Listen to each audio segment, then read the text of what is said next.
Clean the bathroom properly, you useless little thing, and if it's not perfect, you'll go without dinner again. Those were the words I heard when I arrived at my son Michael's house unannounced. My granddaughter Maya, barely 6 years old, was sobbing as she held a rag bigger than her small hands. And the sons of Michael's wife, Aiden and Ethan, were laughing out loud from the sofa, watching television as if nothing was happening. In that moment, my blood ran cold because I had financed that house. I had put up every single dollar so my son could have a decent home, and he was using it to turn my granddaughter into a domestic slave while spoiling the children of his second wife. My name is Carol. I am 69 years old, and for decades, I believed that being a good mother meant staying quiet, enduring, and giving everything without asking for anything in return. I thought unconditional love meant swallowing my pride when my son disrespected me. But that day, seeing my granddaughter cleaning a bathroom while the other children enjoyed privileges that I had paid for, I understood something terrible. I had raised an abuser, and my silence had fueled him for years. Michael was always difficult, but when Maya was born, I thought fatherhood would change him.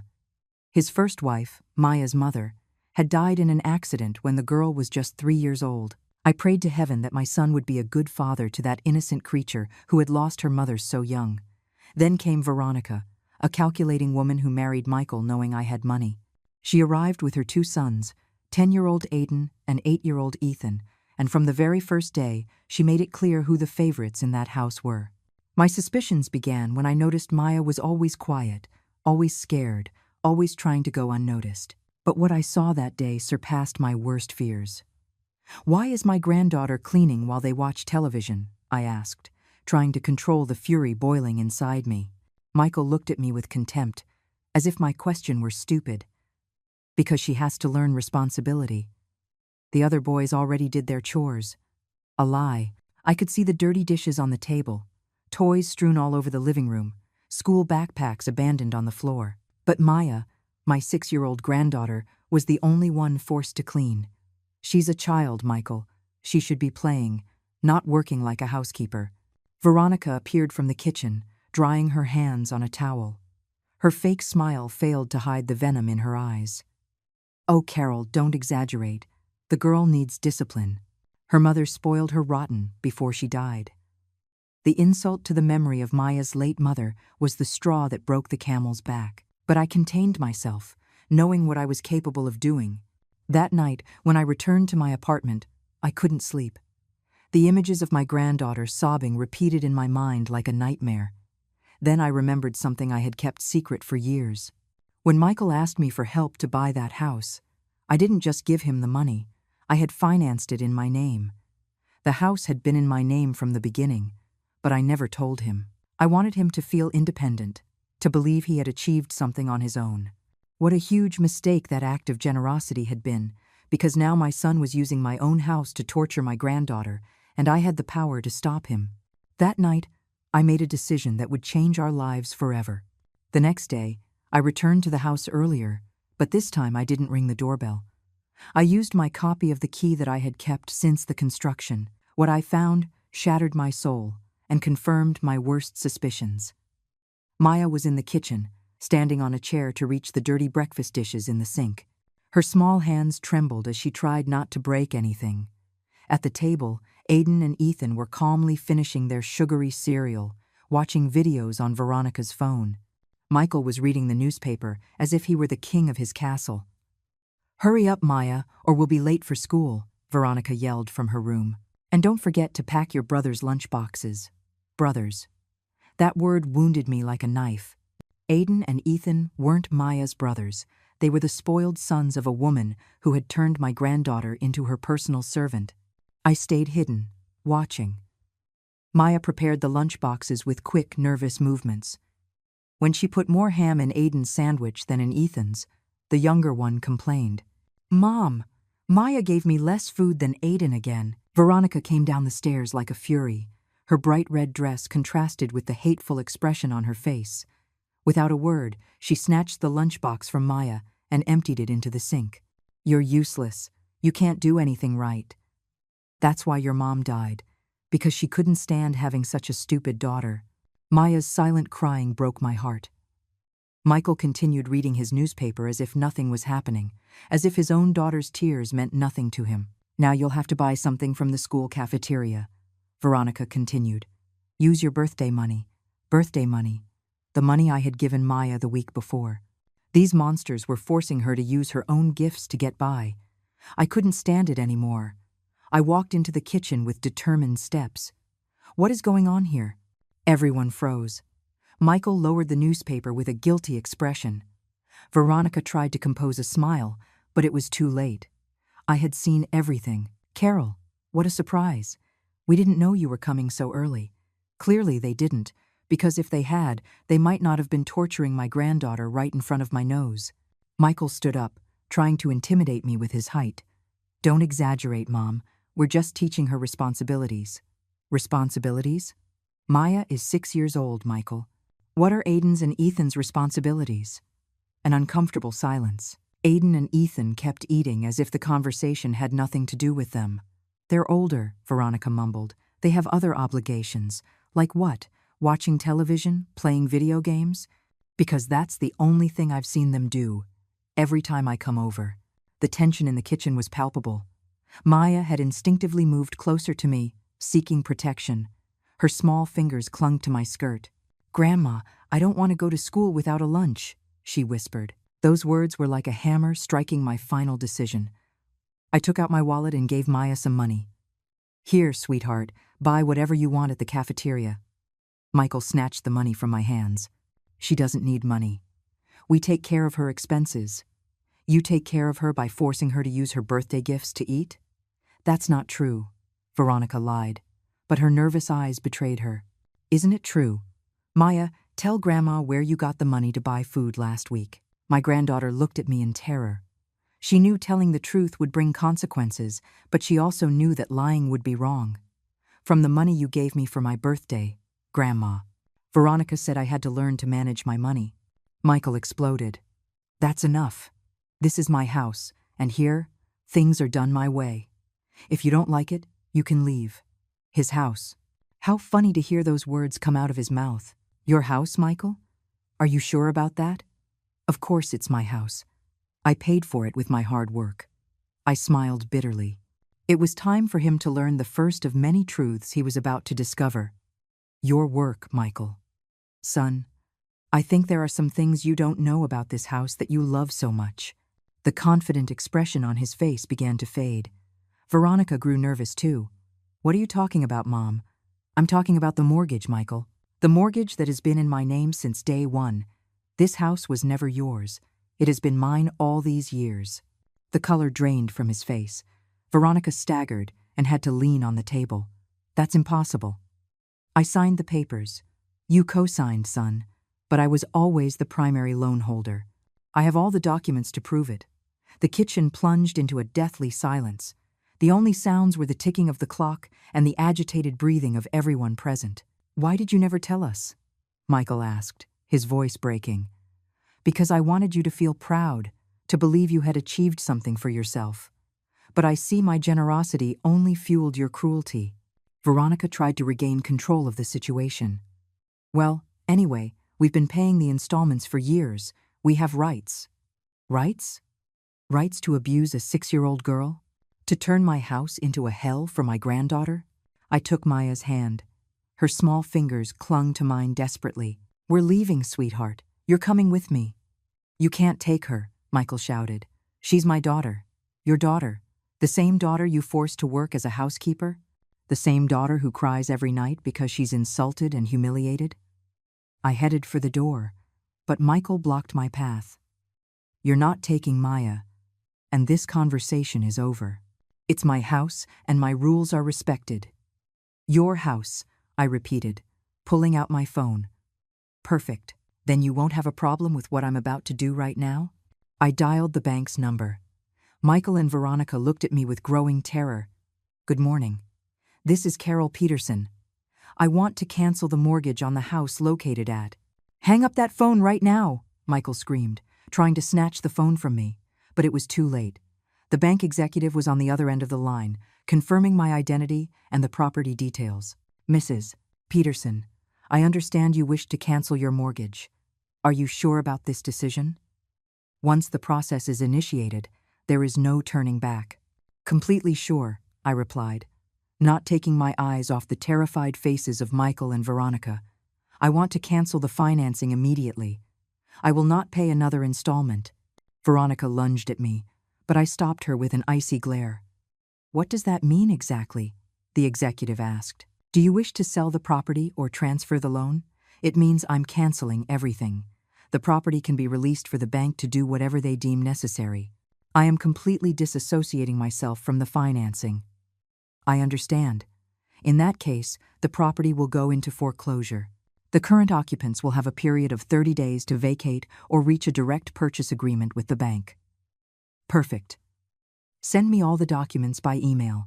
My address is… You're crazy, Veronica shrieked. You can't do this. We have children. You're right, I said, hanging up the phone. You have children, 3 children, but you only care about 2 of them. Michael had been struck dumb, processing the magnitude of what had just happened. His face alternated between disbelief and fury.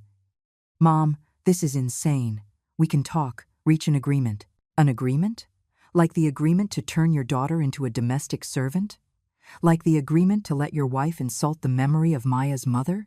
Aiden and Ethan, who had been silent until then, began to understand that something serious was happening.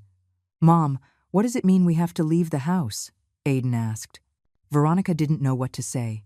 Her plans for a comfortable life were crumbling before her eyes. It means Maya's grandmother is a selfish woman who doesn't think about the consequences of her actions, she said with venom in her voice. Selfish? For protecting my granddaughter from abuse? For not allowing my own house to be turned into a place of torture? Maya was still clinging to my hand, but now there was something different in her gaze. For the first time in a long time, I saw a glimmer of hope in her eyes. Does this mean I won't have to clean the bathroom anymore? She asked in her trembling little voice. That innocent question was like a slap in the face to Michael. He finally seemed to realize the reality of what he had been doing. Maya, sweetie, you don't have to clean anything. That was just to teach you. To teach me what, Daddy? To teach me that I'm a useless little thing, like Veronica says? To teach me that's why my mommy died? The silence that followed was devastating. Michael looked at Veronica with accusing eyes. You told her that? You told her that her mother died because of her? Veronica became defensive. I never said that exactly. I just said. You said her mother couldn't stand having such a stupid daughter, I interrupted. I heard it with my own ears 5 minutes ago. Michael put his hands on his head. For a moment, he seemed to recognize the monstrosity of the situation. Veronica, how could you say something like that? It was a joke. Kids exaggerate everything. A joke? Calling a 6-year-old girl stupid is a joke? Forcing her to work like a housekeeper is a joke? Veronica's mask finally fell. Her true nature came to light. That girl needs discipline. Her mother spoiled her, and now she's a spoiled brat who doesn't want to do anything. My sons are polite and responsible. Responsible? When was the last time Aiden or Ethan cleaned anything? When was the last time they packed their own lunch? Veronica couldn't answer, because the answer was obvious. Never. Your sons are spoiled brats who got used to having a 6-year-old slave, I continued. And you are an abuser who took advantage of an orphaned girl to have a free maid. You have no right to talk to me like that. I have every right in the world. This is my house, Veronica, my house. And in my house, children are not mistreated. Michael tried to mediate, but it was too late. The damage was done, and there was no turning back. Mom, please, we can change. We can do things differently. Change? After years of abuse? After turning your own daughter into a servant? I took out my phone again and started taking pictures. Pictures of the dirty dishes Maya had been washing. Pictures of the chair she had used to reach the sink. Pictures of her small hands, chapped from the cleaning chemicals. What are you doing? Veronica asked in a panic, documenting the evidence. Because this isn't over. Evidence of what? Of child abuse, of neglect, of psychological mistreatment. Michael paled. Mom, you can't be serious, can't I? Do you think I'm going to let my granddaughter continue to live in these conditions? Do you think I'm going to let you keep torturing her?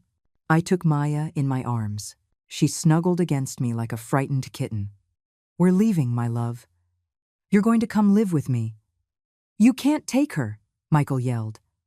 I'm her father. You're her biological father, but you haven't acted like one. A father protects his children. He doesn't turn them into slaves. I walked toward the door with Maya in my arms. Michael followed me, desperate. Mom, please, we can fix this. I promise things will be different. I stopped at the threshold and looked him in the eyes. In that moment, I saw the boy I had raised, the young man I had educated with so much love, but I also saw the man he had become, and it broke my heart. Do you know what's saddest about all of this, Michael? That your daughter is going to grow up remembering that her own grandmother had to rescue her from you. With those words, I left the house, taking Maya with me. Behind us, I heard Veronica's screams and Michael's pleas, but there was no turning back. The war had begun. That same afternoon, while Maya took a nap in my apartment for the first time in years, without the fear of being woken up to do chores, my phone didn't stop ringing. Michael called every 5 minutes, alternating between desperate pleas and veiled threats. Mom, you have to bring Maya back. Veronica is hysterical, and I don't know what to do. Learn to live with the consequences of your actions, Michael. You're my mother. You're supposed to support me. I'm your mother, not your accomplice. And I am definitely not an accomplice to child abuse. I hung up the phone, but it rang again immediately. This time it was Veronica. Carol, this is kidnapping. I'm going to call the police if you don't bring Maya back immediately. Go ahead, call the police. It will be very interesting for them to hear why a 6-year-old girl has hands chapped from cleaning chemicals. The silence on the other end confirmed that Veronica knew perfectly well that the law was not on her side. Besides, I continued, I have something that will interest you very much. I opened my phone's recording app. For weeks, I had been secretly documenting my visits to the house. I had recordings of Veronica yelling at Maya, of Michael ignoring his daughter's cries, of the other children laughing while my granddaughter was humiliated. What is that? Veronica asked, her voice trembling. Your voice telling a 6-year-old girl that she's useless, and that's why her mother died. Would you like the whole neighborhood to hear this? You were recording us? Of course. When a grandmother suspects her granddaughter is being abused, she takes precautions. And I have hours of recordings, Veronica. Hours. I hung up the phone and put it on silent. I needed to think clearly and plan my next moves. While I was making dinner for Maya, I reflected on the years of willful blindness. All the signs had been there. Maya's dark circles, her unusual silence, the way she flinched when someone raised their voice. I had seen them, but I had chosen to believe Michael's explanations. She's shy, he would say. She's grieving for her mother, he would justify. Kids can be dramatic, he would minimize. How foolish I had been, how blind and how cowardly. Maya woke up from her nap and came to me in the kitchen. Her big eyes still reflected distrust, as if she expected me to order her to clean something at any moment. Grandma, do I have to help you with dinner? No, my love. You just have to be a little girl. Play, laugh, learn, nothing more. She stood there, as if she didn't understand the concept of not having obligations. But, who's going to clean? I'm going to clean, Maya. Adults clean, children play. And if I don't clean well, will you punish me? Those words pierced me like daggers. I knelt in front of her and took her small hands in mine. Listen to me very carefully, my love. I will never, ever punish you for not cleaning. I will never yell at you. I will never call you useless. And I will never, ever allow anyone else to do so. For the first time in a long time, I saw a genuine smile on my granddaughter's face. That night, after putting Maya to bed, I called my lawyer. Samuel was an older man, experienced in family law cases, and had been a friend of my late husband. Carol, it's good to hear from you. How can I help? I told him the whole situation. The abuse, the recordings, the cancellation of the mortgage, my decision to take Maya. It's a complex case, Samuel admitted. Michael is the biological father, but you have evidence of neglect and abuse. The recordings are very valuable. Can I get custody? It's possible, especially if we demonstrate that the environment in Michael's home is harmful to the child. Has the girl expressed a desire to stay with you? Yes, but she's afraid to say it openly. I understand. We'll need a psychological evaluation of both the child and the family environment. I also recommend you document everything. Changes in Maya's behavior, physical evidence of abuse, testimonies from neighbors if there are any. The neighbors, I murmured. I hadn't thought of that. One of them might have seen or heard something, possibly. The house is in a small residential development. The walls aren't very thick. Perfect. Tomorrow we'll start the legal proceedings. In the meantime, document everything you can about Maya's physical and emotional state. After hanging up, I sat in my living room to plan. The legal battle would be long and painful, but I had no alternative. I couldn't let my granddaughter return to that hell. Around 10 o'clock at night, I heard noises at the door. Someone was trying to open it with keys. My heart raced until I remembered Michael had a copy of my keys from years ago. The door opened, and Michael stormed in like a hurricane, followed by Veronica. Their faces reflected desperation and fury. "Where is my daughter?" Michael yelled. "Sleeping, as a child should be at this hour, instead of cleaning bathrooms. Stop repeating that lie. Maya doesn't clean bathrooms." I took out my phone and played one of the recordings. Michael's voice filled the apartment. "Clean the bathroom properly, you useless little thing. And if it's not perfect, you'll go without dinner again." The silence that followed was deafening. Michael collapsed onto the sofa, finally confronting the reality of his own words. I didn't mean to say that. I was stressed from work, from the bills. Stress gives you the right to abuse a 6-year-old girl? Veronica, who had remained silent, finally exploded. "This is all your fault. You spoiled her. You put strange ideas in her head." Strange ideas? Like the idea that she deserves to be treated with dignity? That girl needed discipline, and you wouldn't let her have it. Discipline? Calling her useless is discipline? Comparing her to her dead mother is discipline? Michael lifted his head, his eyes filled with tears. "Mom, please, can we fix this? Veronica can change. I can change. How have you changed over the last 3 years? How did you change while I was paying for your house and you were turning my granddaughter into your servant?" Suddenly, a small voice came from the hallway. "Grandma, why are they shouting?" Maya appeared in the living room, rubbing her eyes. Upon seeing Michael and Veronica, she immediately hid behind me. "I don't want to go home," she whispered. "Please, Grandma, don't make me go." Those words were the final blow for Michael. He realized that his own daughter was afraid of him. "I don't want to go home." "Please, Grandma, don't make me go."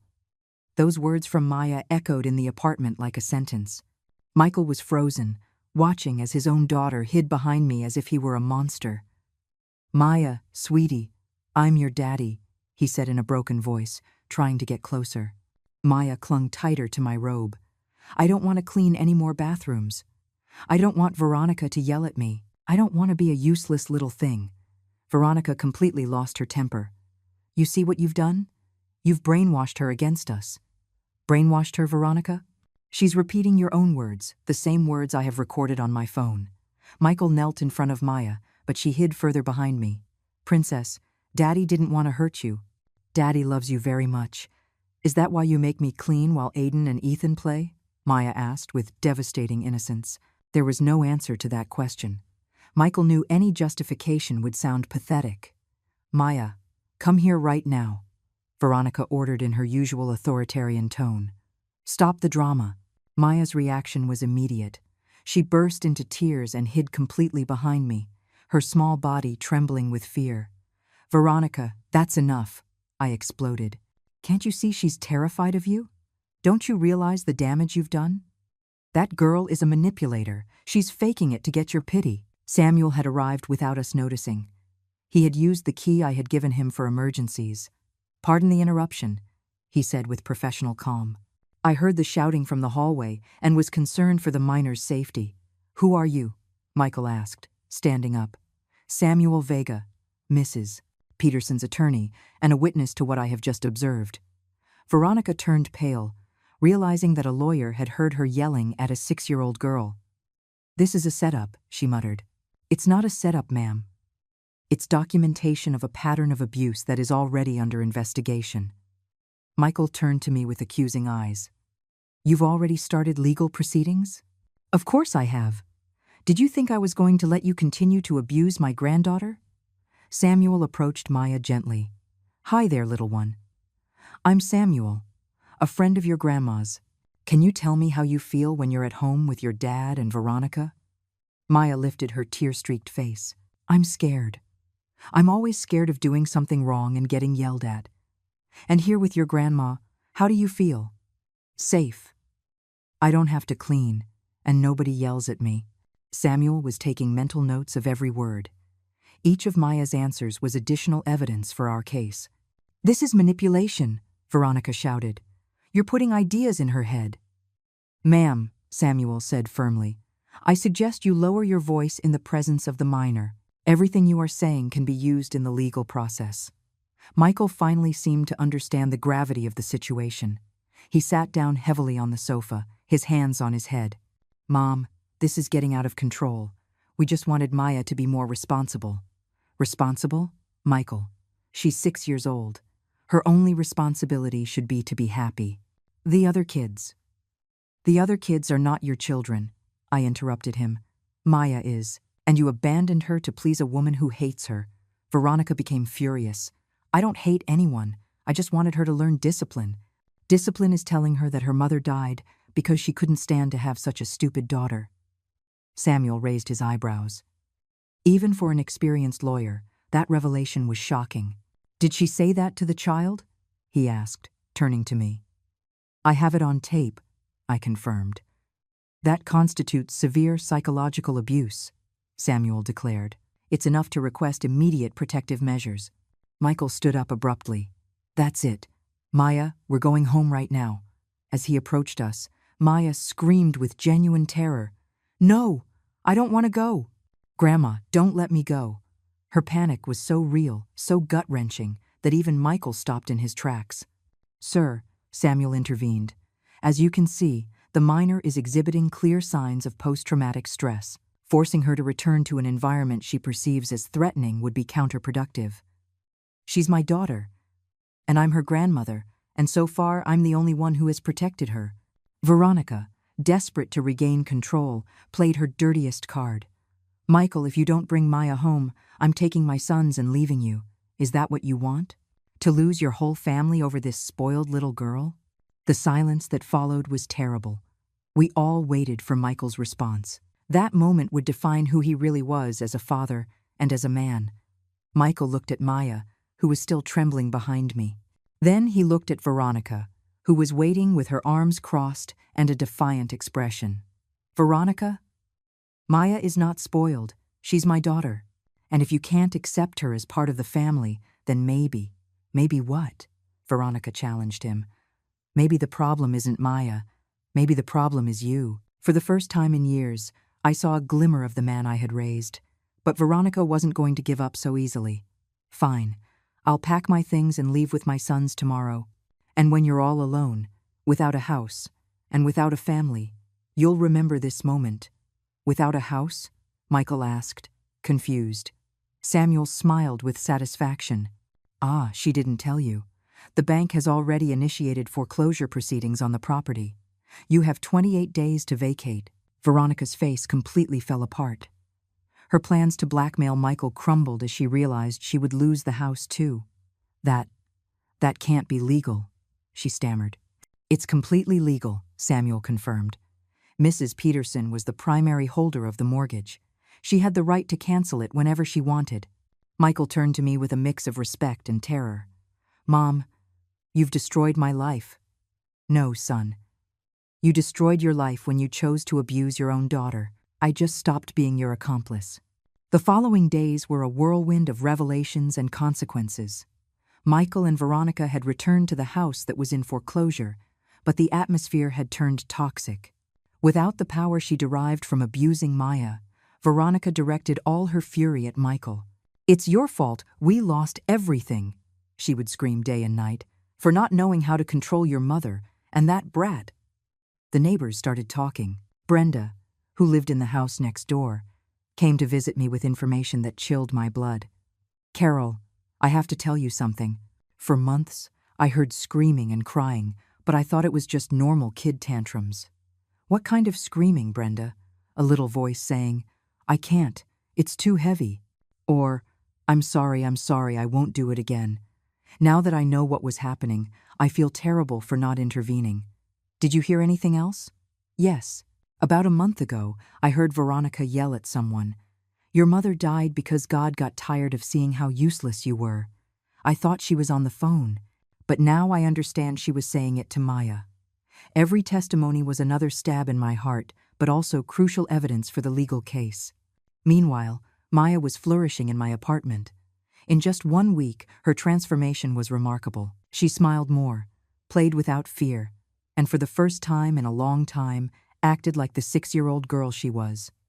Grandma, can I help you cook? She asked me one afternoon. Of course, sweetheart, but only because you want to, not because you have to. What's the difference? That question broke my heart. A 6-year-old child shouldn't know the difference between wanting to help and being forced to work. The difference is that when you want to do something, it's fun. When you're forced, it's scary. Oh, then I want to help you because it's fun to be with you. The legal process moved forward quickly. Samuel had requested a temporary restraining order to keep Maya in my care while the permanent custody was being resolved. The judge, after reviewing the recordings and testimonies, agreed to a temporary order. Michael attempted one last desperate maneuver. He came to my apartment one night, alone, his eyes red from crying. Mom, Veronica left. She took her kids and left me. I'm alone in that empty house, just waiting for the eviction day. I'm sorry, Michael, but decisions have consequences. I know I was wrong. I know Veronica manipulated the situation, and I was a coward. But Maya is my daughter. Let me fix things. How do you plan to fix 3 years of psychological abuse? With time? With patience? With love? I can change, Mom. I can be the father Maya deserves. I looked at my son, the man I had raised with so much love, and I saw both the child he had been and the failure he had become. Michael, do you know what your biggest mistake was? What? It wasn't letting Veronica abuse Maya.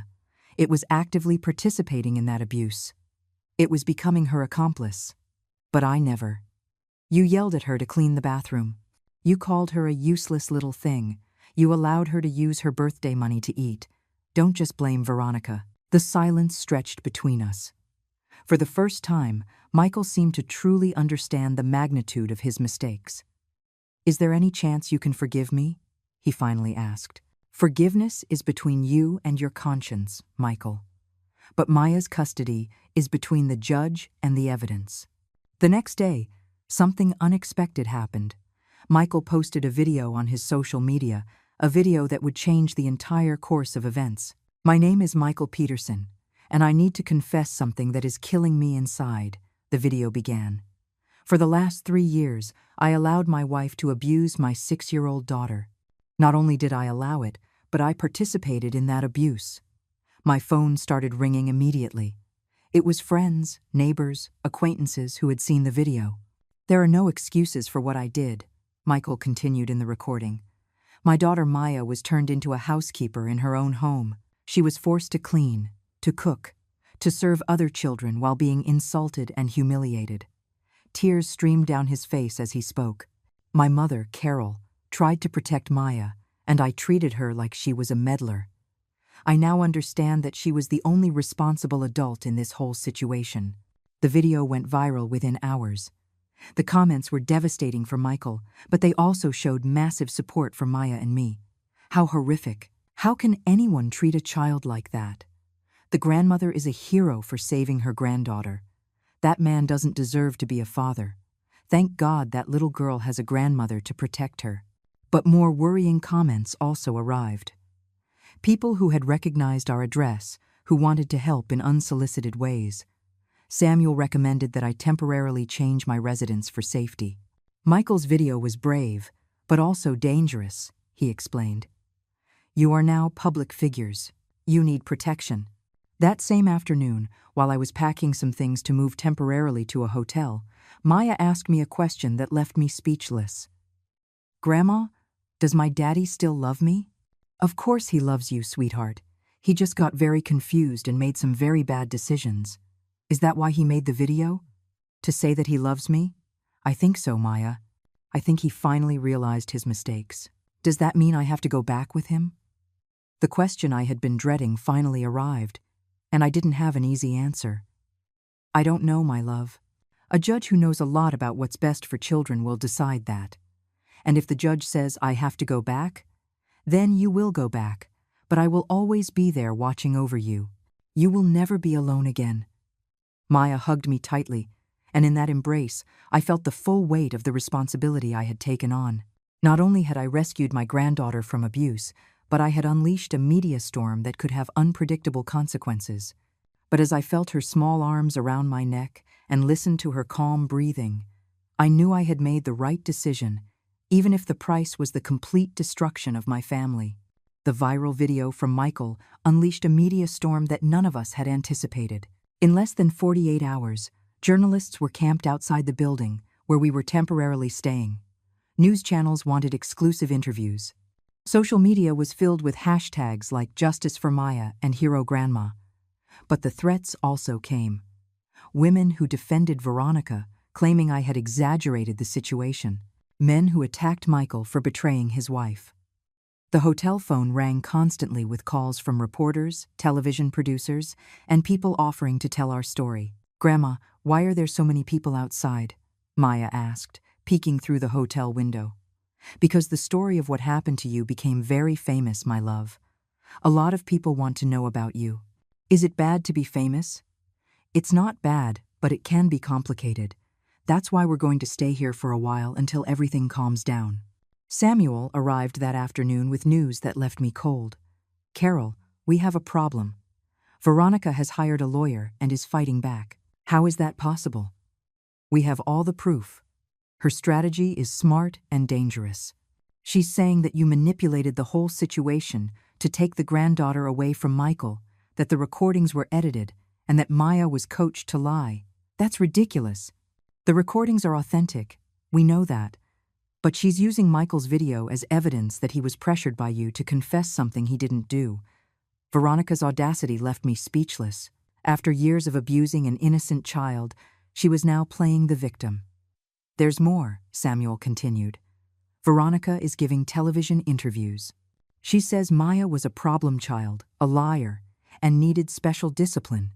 She also claims you manipulated her against her from a young age. That same night, I saw Veronica's interview on the evening news.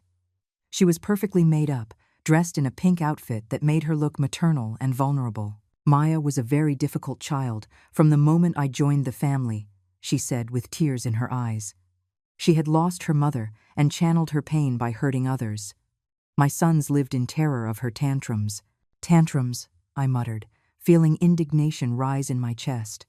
"Carol never accepted me as part of the family," Veronica continued.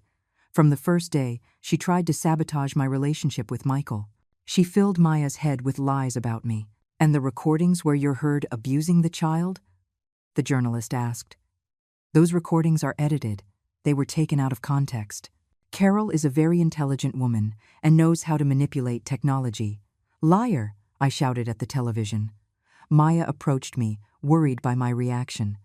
"Is it true what Veronica is saying, Grandma? Was I bad?" I knelt in front of her and took her small hands. "Listen to me carefully, Maya. You were never bad. You are a good, smart, and loving girl. Veronica is lying because she's afraid of going to jail. Can Veronica go to jail? If the judge decides that what she did to you was very bad, yes. And my daddy too?" That question broke my heart. I didn't know how to explain the complexities of the legal system to a 6-year-old. "I don't know, my love, but I am going to make sure that you are never hurt again." The next day, Samuel arrived with more bad news. Veronica's lawyer has requested an emergency hearing. He wants an independent psychologist to evaluate Maya to determine if she's been manipulated. And is that bad? It could be complicated. If the psychologist determines that Maya was influenced by you, it could affect our case. But Maya is telling the truth. We know that, but 6-year-old children are vulnerable to suggestion. Veronica's lawyer is going to argue that the girl is only repeating what you taught her to say. That afternoon, I received a call I wasn't expecting. It was Michael. "Mom, I need to see you. It's urgent." "What happened?" "Veronica threatened me. She said that if I don't retract my confession and declare that you forced me to lie, she's going to sue me for defamation. And what did you tell her? To go to hell. But I'm scared, Mom. Her lawyer says he can prove I was under emotional distress when I made the video. Michael, do you regret telling the truth? Number, I regret taking so long to tell it. Then stand firm. The truth always comes out. There's something else. Veronica hired a public relations firm. They're going to launch a media campaign to destroy your reputation. What kind of campaign? They're going to say you're a vengeful woman who destroyed a happy family out of jealousy, that you manipulated Maya against us from a young age, that you canceled the mortgage out of spite. Let them say what they want. I have a clear conscience. Mom, don't you understand? These people know how to manage public opinion. They can turn you into the villain of the story. That night, browsing the internet, I found the first articles of Veronica's smear campaign. The headlines were devastating. Manipulative grandmother destroys family over jealousy. The truth behind the Maya case. A vengeful woman. Experts claim the child was coached to lie. The comments on social media began to change. People who had supported me before were now questioning my motives. What if the grandma is lying? Something doesn't add up in this story. Grandmothers can be very toxic when they don't get their way. Poor Veronica, they destroyed her life for nothing. Maya noticed my sadness as I read the comments. Are you sad, Grandma? A little, my love, but don't worry. Is it because people are saying mean things about you? How do you know that? Because Aiden sent me a message. My blood ran cold. Aiden wrote to you? How? On the tablet. He says his mom is going to make them put you in jail for being a liar. I took the tablet and saw the message. It was not only cruel, but it revealed that Veronica was using her own children to intimidate Maya. Maya is coming home soon, and she's going to pay for all the lies she made up, the message read. In that moment, I knew the war had escalated to a dangerous level. Veronica didn't just want to win the legal case. She wanted to destroy me completely. But she had underestimated my determination, and she was about to discover that when a grandmother fights to protect her grandchild, there are no limits to what she is willing to do. The threatening message from Aiden was the straw that broke the camel's back. It was time to go on the offensive. For days, I had endured Veronica's media attacks, watching as she tried to turn me into the villain of a story where she was the real abuser. But using her own children to intimidate Maya crossed a line I could not tolerate. Samuel, I need you to organize a press conference, I told him on the phone that morning. Are you sure? Veronica's campaign is working. It could be dangerous to expose yourself more. That's precisely why I need to speak. People are only hearing one side of the story. What do you have in mind? To show all the evidence, the complete, unedited recordings, the neighbors' testimonies, the medical evidence of Maya's chapped hands, everything. That afternoon, while preparing my presentation, I received an unexpected call. It was Patty, another neighbor who had lived near the house. Carol, I saw that woman's interviews on television, and I couldn't stay silent. I have something that might help you. What is it, Patty? Videos. I have videos from my security camera where you can see the little girl cleaning the yard while the other children play in the pool. My heart raced. Videos? Why didn't you show them to me before? Because I didn't know they would be important. But when I saw that woman saying it was all a lie, I checked my archives. I have recordings from the last 6 months. Can you bring them to me? I'm on my way. When Patty arrived at the hotel with a flash drive, my hands trembled as I saw the images. There was Maya, just 6 years old, dragging a hose bigger than she was to water the plants while Aiden and Ethan splashed around in the pool. In another video, the little girl was seen hanging clothes on the line, standing on an unstable chair that almost made her fall. This is pure gold, Samuel murmured when he saw the recordings. Veronica won't be able to deny this. There's more, Patty said. In this video, you can hear when Veronica yells at her from the window. We turned up the volume and clearly heard Veronica's voice. Maya, move that lazy butt. If you're not done by 5, there's no dinner. What time was this recorded? Samuel asked. At 2 o'clock on a Saturday afternoon. A 6-year-old girl working in the sun while the other kids are in the pool. The press conference was scheduled for the next day. Samuel contacted the main media outlets, assuring them they would have access to never-before-seen evidence. That night, Michael came to the hotel. He looked destroyed, with deep dark circles and wrinkled clothes. "Mom, Veronica is going crazy. She says if I don't declare that you forced me to lie, she will destroy you completely. Let her do what she wants, Michael. I'm not afraid anymore. But I am afraid of what might happen to Maya if this gets out of control." "Now you're worried about Maya? Where was that concern when you were forcing her to clean bathrooms?" Michael collapsed into a chair, defeated. "You're right. I'm a coward and a bad father, but I want to change. I want to make things right. Then tomorrow, you will be at that press conference supporting me. You will confirm every word I say. And if Veronica follows through on her threats? Michael, what's the worst that can happen? I lose my reputation? People hate me? I've already lost my family. I've already lost my peace of mind. The only thing I have left is my granddaughter, and I will fight for her until my last breath." The next day, the hotel conference room was packed with journalists, cameras, and onlookers. Samuel had prepared a flawless presentation with all the evidence organized chronologically. "Good morning," I began, trying to control my nerves. "My name is Carol Peterson, and for the last few days, many lies have been spread about me and my granddaughter. Today, you are going to know the whole truth." I started by showing the first audio recordings where Veronica was clearly heard abusing Maya. Then, I played the videos from the security cameras. The silence in the room was absolute. "This is my 6-year-old granddaughter, working as a housekeeper while other children in the same house are playing," I explained as I projected the video of the yard.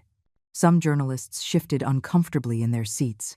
Others scribbled notes frantically. "Why did you take so long to intervene?"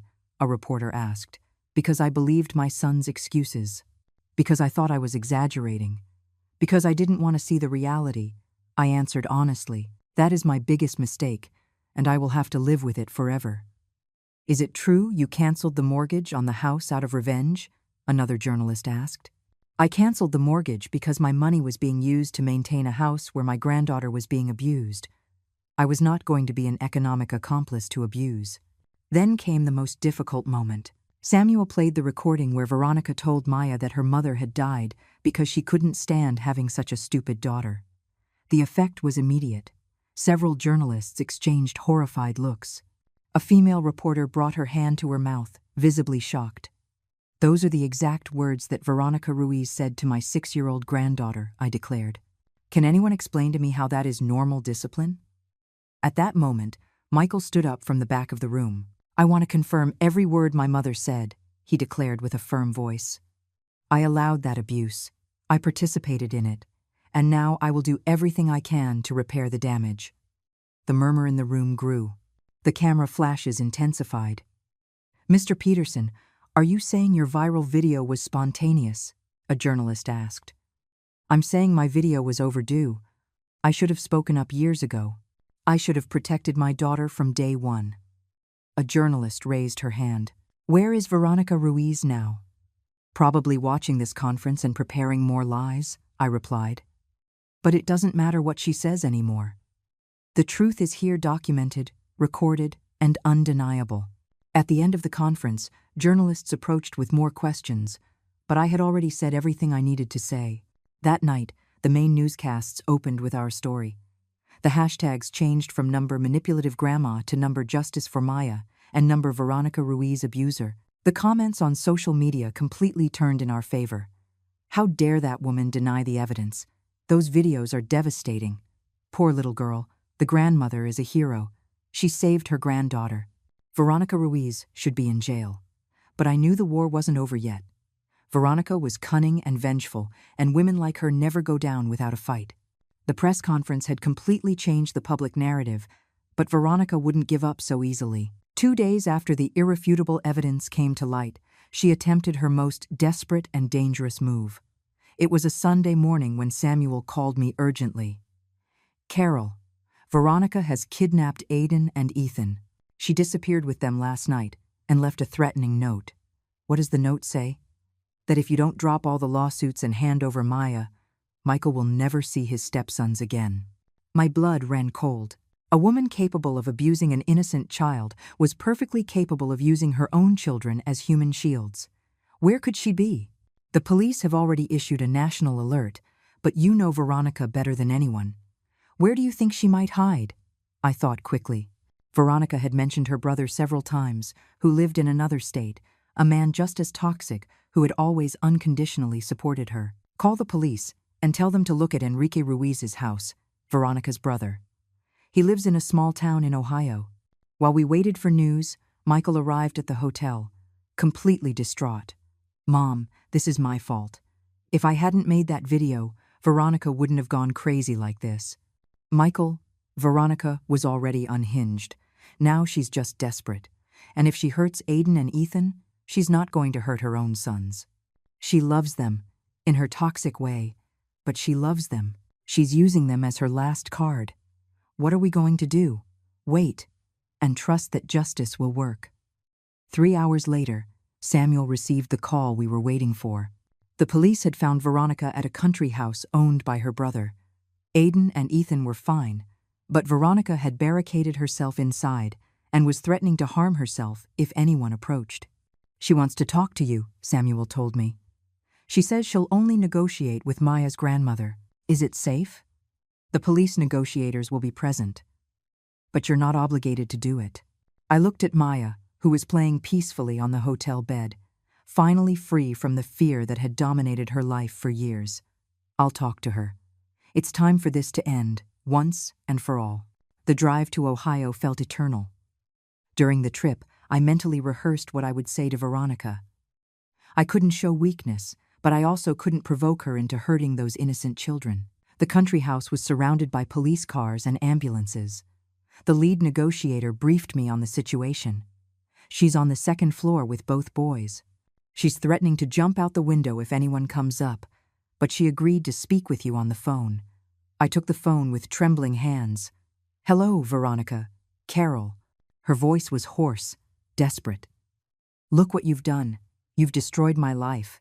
You've destroyed my family. Veronica, you destroyed your own life when you decided to abuse an innocent child. That girl hated me from day one. She was constantly sabotaging me. Veronica, she was 3 years old when you came into her life. She was a baby who had just lost her mother. Lies. She was manipulative from a young age. You trained her to hate me. I took a deep breath. It was useless to reason with her, but I had to try for the sake of Aiden and Ethan. Veronica, Aiden, and Ethan are not to blame for any of this. Let them go, and we'll talk, just you and me. They're my sons. They're the only thing I have left after you destroyed everything. No one is going to take them from you if you let them go right now. Liar, they'll take them away from me just like you took Maya from Michael. Veronica, listen to me carefully. If you hurt those boys, you will go to prison forever. If you let them go now, we can reach an agreement. What kind of agreement? I looked at the negotiator, who gave a slight nod. I will drop some of the charges. I will allow you to see your sons with supervision. But you have to surrender right now. And Maya? Maya stays with me. That's non-negotiable. The silence on the other end stretched for eternal minutes. Veronica, are you there? Aiden wants to talk to you, she finally said, her voice breaking. Hello, Mrs. Peterson. I heard Aiden's frightened little voice. My mom is crying a lot and says it's all Maya's fault. Aiden, sweetheart, none of this is Maya's fault. Your mom is just very confused. Is it true that we did bad things to Maya? That question broke my heart. Aiden was 10 years old and was finally understanding the reality of what had happened. Yes, Aiden, you did bad things, but you were little and you didn't know it was wrong. I used to laugh when she cried. Does that make me bad? No, sweetheart. It makes you a child who was misguided. But you can change. You can be better. Will Maya forgive me? Maya has a very big heart. But first, you need your mom to let you both leave that house. Mom, I heard Aiden say to Veronica, Mrs. Peterson says Maya can forgive us if we say we're sorry. Give me that phone, Veronica yelled. Carol. Her voice had changed. It sounded defeated. Can Maya really forgive us? Sylvia, Maya is a 6-year-old girl. Her heart is full of love, not hate. But first, you have to let your sons out of there. And then what? Do I go to jail? Possibly. But your sons will remember that in the end, you did the right thing. Another long silence. Carol. Yes. I really thought I was doing the right thing. I thought Maya needed discipline. I know, Veronica, but abusing a child is never the answer. Can you? Can you tell Maya that I wasn't always bad? That in the beginning, I tried to love her? For the first time in this whole process, I heard something resembling genuine remorse in Veronica's voice. I'll tell her, Veronica. But only if you do the right thing now. Okay. I'm coming down with the boys. 20 minutes later, I saw Veronica walk out of the house with Aiden and Ethan. Holding her hands, the boys ran toward the paramedics, while Veronica surrendered to the police without resistance. When our eyes met, I saw something in hers that I hadn't seen before, the acceptance of defeat, and perhaps a glimmer of understanding of the damage she had caused. 6 months later, the judge ruled in my favor in the custody case. Maya would stay with me permanently, while Michael would have supervised visits on the weekends. Veronica was sentenced to 2 years in prison for child abuse and an additional year for the kidnapping of her own sons. Now, as I write this story, Maya is in the backyard playing with her dolls, laughing as a 7-year-old girl should laugh. Her hands are no longer chapped from cleaning chemicals. Her eyes no longer reflect fear, but curiosity and joy.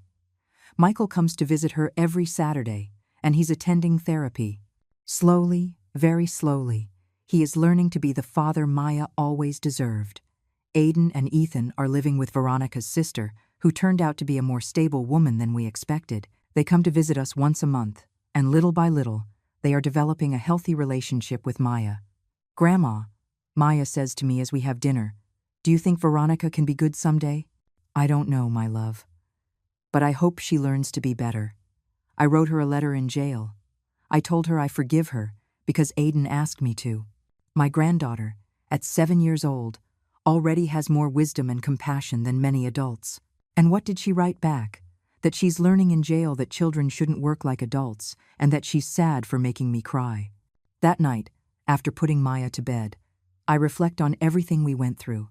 I lost my son for a long time. I destroyed my family relationships. I faced public scrutiny and a media war. But I saved my granddaughter.